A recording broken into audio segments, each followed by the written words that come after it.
قرآن بتاتا ہے وَإِذَا الْمَوْءُودَةُ سُئِلَتْ بِأَيِّ ذَنبٍ قُتِلَتْ، قبروں میں گڑی ہوئی بچیاں اٹھائی جائیں گی، اللہ کی عدالت ہوگی، ان کے ظالم باپ کٹہرے میں کھڑے ہوں گے، اللہ ان بچیوں سے پوچھے گا بِأَيِّ ذَنبٍ قُتِلَتْ، تمہیں قتل کیوں کیا گیا؟ اب ان بچیوں کو تو پتہ ہی نہیں ہمیں کیوں قتل کیا گیا۔ ابھی آنکھ کھلنے نہیں پائی تھی کہ بند کر لی گئی، زبان بولنے نہیں پائی تھی کہ نوچ لی گئی، زندگی کا پھول ابھی کھلا ہی نہیں تھا کہ مرجھا گیا۔ انہیں تو پتہ ہی نہیں ہمارے ظالم باپوں نے یہ قیامت کیوں اٹھائی، یہ غضب کیوں توڑا، ہمارے معصوم دامن پہ کون سا داغ دیکھا کہ ہمارے ظالم باپوں نے ہماری زندگی نوچ لی۔ کہتے ہیں گڑھا کھودتے تھے، تاریخ پڑھیں، دل آج بھی خون کے آنسو روتا ہے، اور گڑھا کھود کر کے اس میں کھلونے رکھتے اور بچی وہاں بیٹھ جاتی اور کھلونوں سے کھیلنے لگتی اور وہ اوپر سے ریت ڈالتے، اور وہ بچی پہلے پہل تو اس کو کھیل سمجھتی اور وہ اس کھیل میں خود شریک ہوتی، لیکن جب اس کے کندھوں سے اوپر تک ریت بڑھتی اور اس کی سانس دبنے لگتی، پھر اسے سمجھ آتی یہ کہانی کوئی اور ہے، پھر وہ معصوم اور ننھے ہاتھ جوڑ کے اپنے باپ سے زندگی کی بھیک مانگتی، لیکن ظالم سفاک باپ ریت ڈالتا اور یوں اس کی سسکیاں، اس کی آہیں، اس کی چیخیں، اس کے آنسو اس ریت میں دب جاتے، اور اس معصوم ننھی چڑیا کے لیے نہ کوئی موم بتیاں جلانے والے تھے، نہ کوئی اس کے لیے احتجاج کرنے والے تھے، اور نہ کوئی اس کی FIR کٹتی تھی۔ باپ کو بھی داد ملتی، ماں کو بھی داد ملتی، معاشرہ صفاق اس پہ ماتم کرنے کی بجائے اس پہ خوشیوں کا اظہار کرتا۔ پہلی آواز پورے عرب میں جو اٹھی اور بلند ہوئی وہ میرے حضور کی تھی، بیٹیوں کو قتل کرنے والوں سن لو، میری فاطمہ میرے جگر کا ٹکڑا ہے، یہ پہلی آواز تھی۔ یہ صرف کلمہ محبت ہی نہیں ہے، اس ظالمانہ سماج کے خلاف جو ہے وہ علم جہاد میرے حضور نے بلند کیا، میری بیٹی میرے جگر کا ٹکڑا ہے، اور کہا جو دو بیٹیاں، دو بہنیں اللہ کی رضا کے لیے پروان چڑھائے اور ان کا نکاح کر دے، قیامت کے دن وہ یوں میرے نیڑے ہوگا جس طرح یہ دو انگلیاں کری۔ یہ جب میرے حضور نے فرمایا، مجمع سے ایک شخص کھڑا ہو گیا، حضور کیا جس کی دو بیٹیاں نہیں ہیں اس کو یہ اعزاز نہیں ملے گا؟ کسی بیچارے کی دو بیٹیاں نہ ہو، ایک بیٹی ہو، تو کیا اس کو یہ اعزاز نہیں ملے گا کہ وہ آپ کا ساتھ پائے؟ حضور نے فرمایا اسے بھی ملے گا، لیکن میں آپ کو دعوت فکر دیتا ہوں کہ اس سوال کے پیچھے کی کیفیت دیکھیے۔ اس کی ایک بیٹی تھی، کہاں بیٹیاں زندہ درگور ہو رہی ہیں، اور کہاں ایک بیٹی والا کہتا ہے کاش کہ میری بھی دو بیٹی۔ یہ تھا لایا ہوا میرے حضور کا نظام۔ بیٹیوں والے فخر کرنے لگے کہ ہماری بیٹیاں، یہ ہماری بخشش کی ضمانت ہوگی، دو بیٹیوں کا نکاح کر لو، بخشش کی ضمانت۔ نکاح کرنے کے حوالے سے بھی اللہ کے محبوب نے ہمیں جو رہنما اصول دیا، فرمایا جس کے اخلاق اور جس کا دین تمہیں پسند آ جائے اس سے اپنی بیٹی کا نکاح کرو۔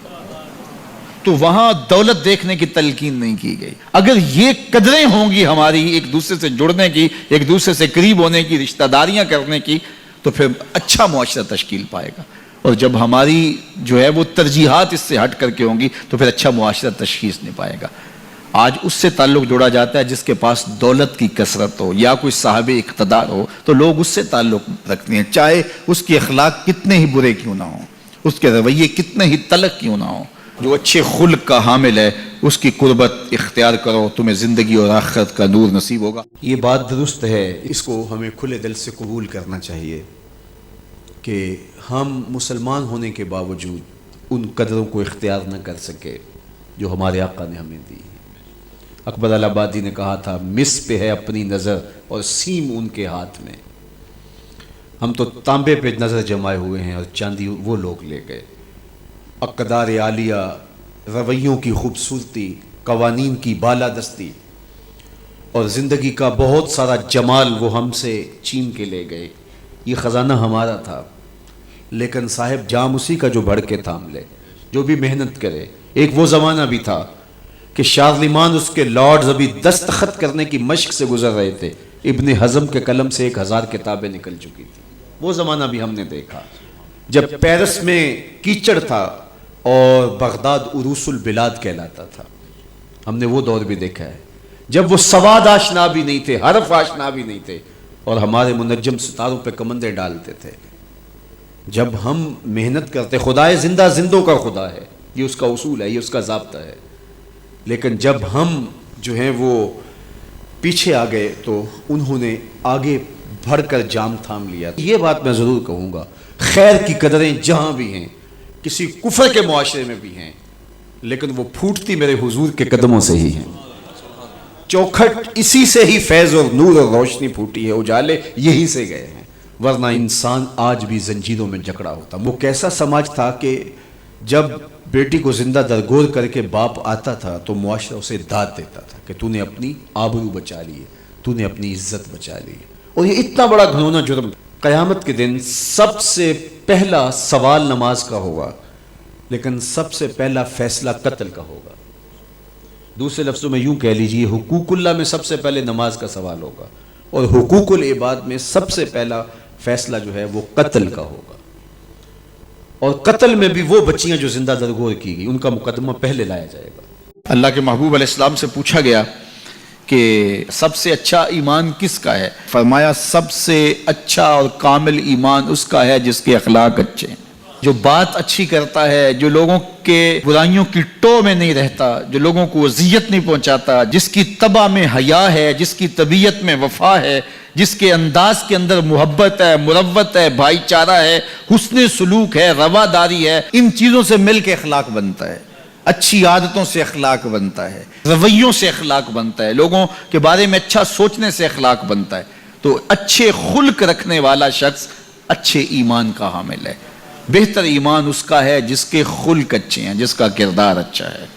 اور جس کا کردار اچھا نہیں ہے تو سنیے اللہ کے محبوب نے ارشاد فرمایا، فحش مزاجی اور فحش گوئی، بیہودہ بولنا اور بیہودہ طرز زندگی اختیار کرنا، فرمایا یہ دونوں چیزیں اسلام سے نہیں ہیں، ان کا اسلام سے کوئی تعلق نہیں ہے. اسلام تو لطیف دین ہے، اسلام تو خوبصورت دین ہے، اسلام تو دین محبت ہے. فرمایا تم میں سے سب سے اچھا اسلام اس کا ہے جس کے خلق اچھے ہیں. اور اللہ کے محبوب نے فرمایا بوئستو لأتمم مکارم الاخلاق، میں اس لیے بھیجا گیا ہوں کہ میں اخلاقیات کی قدروں کو بلند کر دوں، اخلاقیات کی قدروں کو اونچا کرنے کے لیے، ان کی تکمیل کے لیے میں بھیجا گیا ہوں. اور اللہ کے محبوب کے اخلاق ایسے ہیں کہ خود میرا رب کہتا ہے انک لعلی خلق عظیم، محبوب تیرے خلق عظیم ہے. تو جس کے خلق کو میرے رب نے بھی عظیم کہا، وہ خلق کتنے عظیم ہوں گے. اللہ اکبر. حضرت سیدنا انس بن مالک رضی اللہ تعالیٰ عنہ فرماتے ہیں 10 سال میں نے حضور کی خدمت کی ہے، اور 10 سال میں ایک بار بھی ایسا نہیں ہوا کہ میرے حضور نے مجھے جھڑکا ہو. کیا محبت تھی، کیا پیار تھا، کیا خلق تھا. خلق او دینے مولئی دنیا، خلق او دینے مولئی دنیا، کوئی ورلائی جان بچاوے، آزم ایڈا سونا ماہی سانو کدرے نظر نہ. کچھ ان کے خلق نے، کچھ ان کے کردار نے کر لی، مسخر ساری دنیا شہ ابرار نے کر لی.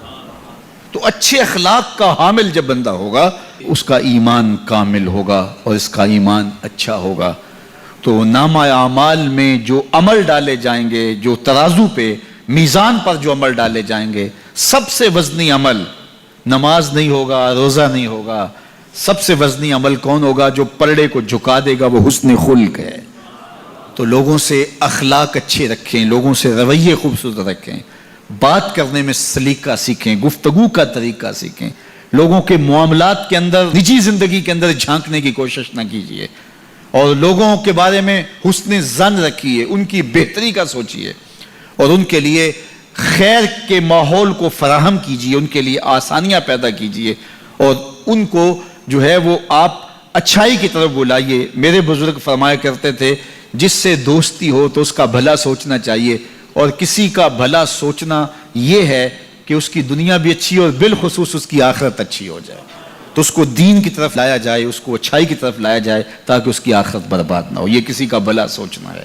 تو اچھے اخلاق کا حامل شخص ہی ایک اچھا مسلمان ہوتا ہے. صوم و صلات سے کوئی شخص نہیں پہچانا جاتا، یہ تو اس کا ذاتی معاملہ ہے. کسی شخص کی پہچان اس کے اخلاق سے ہے.